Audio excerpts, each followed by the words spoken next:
തമ്പ്രാന് കാണാൻ പൂതിയുണ്ടെങ്കിലേ ഒരേ പോയിട്ട് തമ്പുരാട്ടിനെ കണ്ടാ മതി.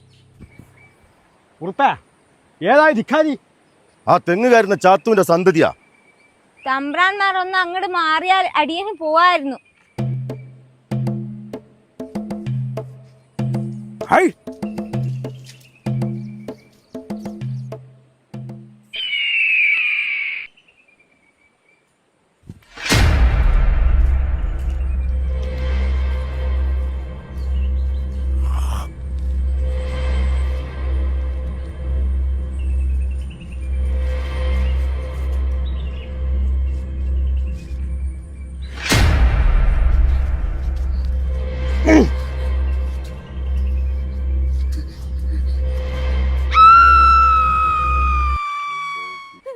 മാറ് മറക്കാതെ വന്നതിന് ഒരു മാറ് മുറിച്ചു കളഞ്ഞ ക്രൂരത അന്നാവായി.